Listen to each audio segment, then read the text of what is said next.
G'day guys, welcome back to the Devon Too Good Investing channel.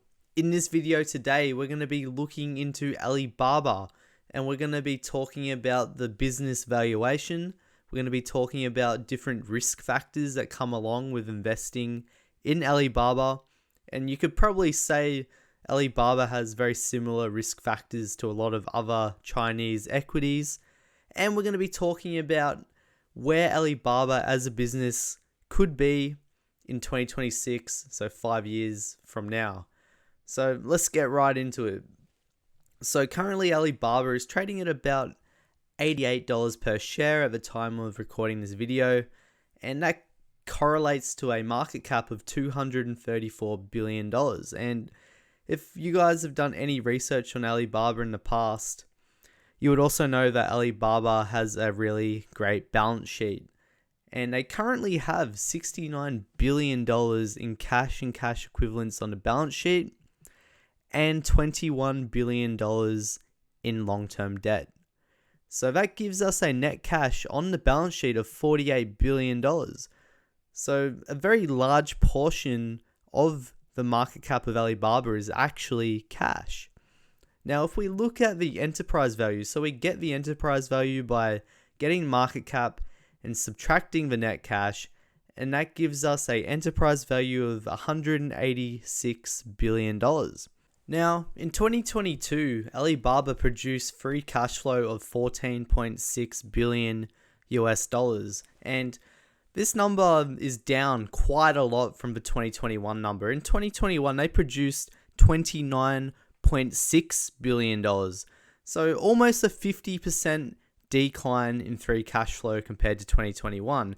Now, this is due to a multitude of reasons. So 2021, obviously, it was a year of pent-up demand for Alibaba due to the COVID lockdowns and just a lot of stimulus in the economy in general. Now, the reason why $14.6 billion kind of understates the earnings power of this business is partly due to some of the loss-making businesses that Alibaba have. The cloud is pretty much break even, but then they've got some other smaller businesses like their international commerce, which is unprofitable at the moment. They also incurred some one-off costs in 2022, so that also makes the numbers look worse than what they actually are, most likely.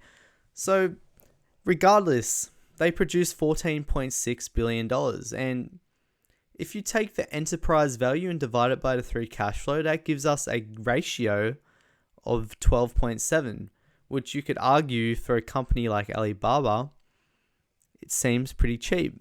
Alibaba is a company that has over 1 billion people using their different services that they provide, whether that's Taobao or Tmall. They have a dominant moat in e-commerce and then huge potential in cloud. They also own a 1/3 stake in Ant Group, and pre-IPO there was rumors that Ant Group was going to be worth around $300 billion US. And let's say, hey, back then there's a lot of hype for IPOs. What about now? Let's take 2/3 of the market cap away from that and call it $100 billion.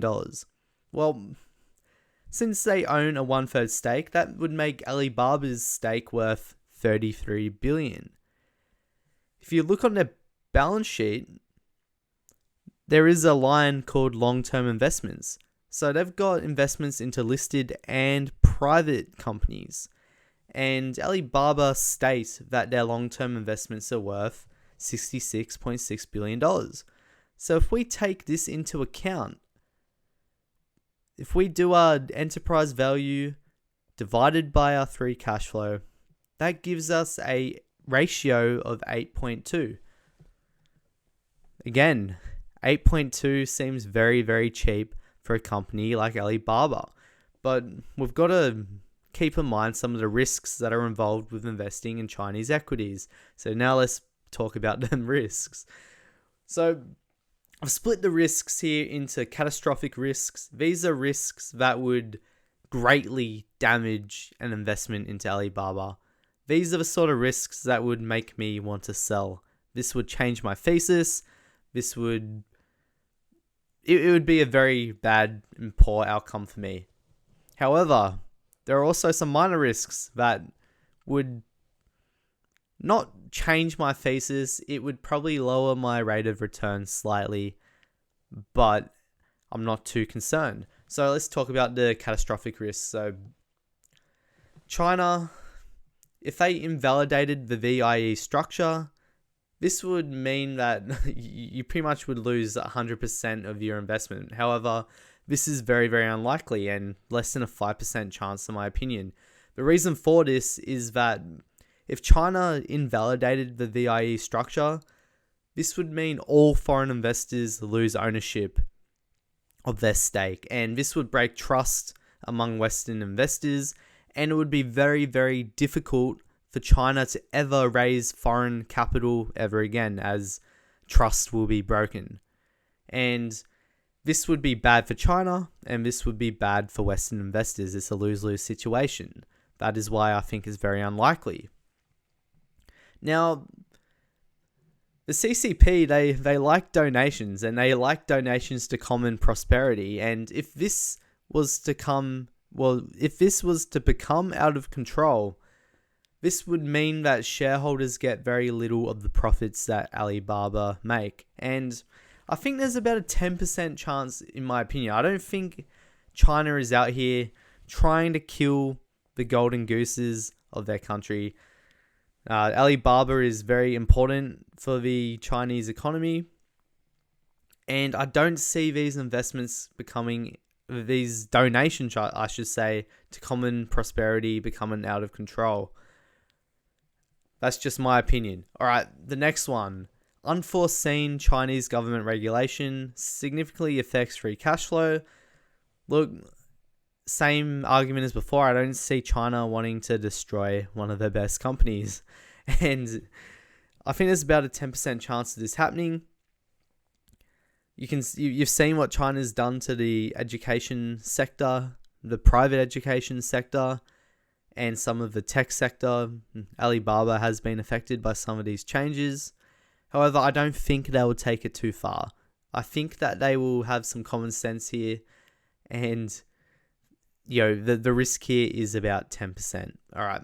Well, what would happen if China invades Taiwan? Well, this would be a terrible outcome. We would probably lose all our investment because we will probably lose ownership, and there will probably be Western embargoes that go into China that prevent us from being able to own Chinese equities in the first place. And look, there's maybe a 10% chance of this happening. My sort of thinking behind this is that China has seen what the rest of the Western world did to Russia when they started war with Ukraine. Lots of embargoes were placed in Russia, preventing trade with Russia essentially. And I'm sure China does not want to have trade cut off with the Western world. So let's move on to the minor risks. Well, delisting is a risk.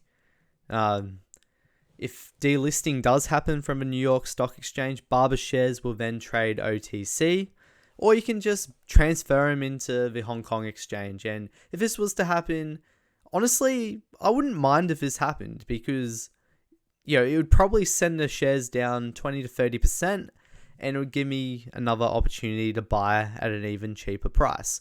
And honestly, I think there's about a 50-50%, a 50-50 chance of this happening. We did get news recently that there has been some sort of agreement made between the US and China about US being able to inspect the books of these Chinese companies. However, we'll see how that plays out, and we just got to, wait and see. Competition. This is definitely going to happen in my opinion. They got JD.com. They got Pinduoduo. In terms of cloud, they're competing with Baidu and Tencent. Intense competition means lower margins and slower growth.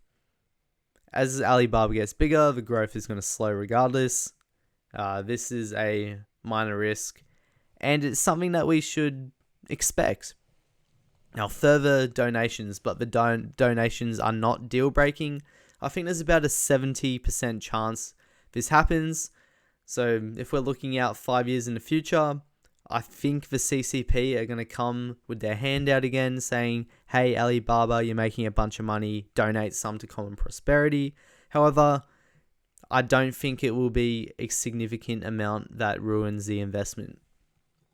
And then obviously there's the Ant Group IPO, and they might not be able to IPO. We'll see what happens here.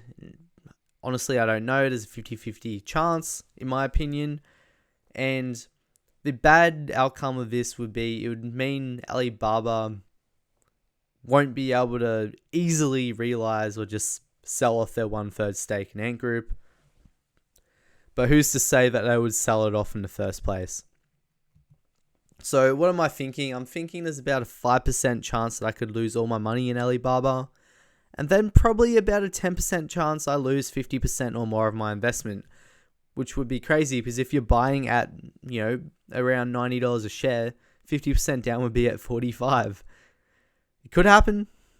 We'll see. It's very unlikely in my opinion. So if things go right, if either the bear case, the base case, or the bull case play out, I think there's about an 85% chance that one of those cases will play out. And if we look at the bear case, it assumes 12% free cash flow growth from the small base of 14.6 billion. Keep in mind, in 2021, Alibaba produced 29 billion in free cash flow. And if we apply a PE of 12, this would give us a 11% annual CAGR going out into 2026. Now, because the base is low, I think this growth rate is probably too low, as well as this PE ratio in 2026 is probably too low. And this CAGR of 11% is calculated from the current enterprise value. So we're not taking into account, we're only taking into account the net cash. We're not taking into account the long-term investments here. So you can almost think of it as you're getting those for free when it comes to this valuation. Now, base case, 15% growth from the base of 14.6 billion, a PE of 15. This would get us back to about $29 billion in free cash flow in 2026. And this would give us an annual CAGR of 19%. Very nice return. Now, in the bull case, I'm assuming 18% growth from the base and a 2026 PE of 18. This is a 26% annual CAGR. Now, this is more aggressive. The cloud portion of the business will probably have to undergo some significant growth and some major steps to profitability for this case to play out. However, it is a possibility. However, out of these three options, I would say the base case probably is most likely, and it lines up with what most of the analysts are kind of predicting for Alibaba. So guys, this is pretty much what I'm thinking for Alibaba. If you agree with me, like this video. If you don't agree with me, still like this video and leave a comment down below on why you disagree, and we can have a chat about it. If you liked the video, make sure you subscribe, and I'll be coming out with more videos in the future. So guys, thanks for watching. Have a good one.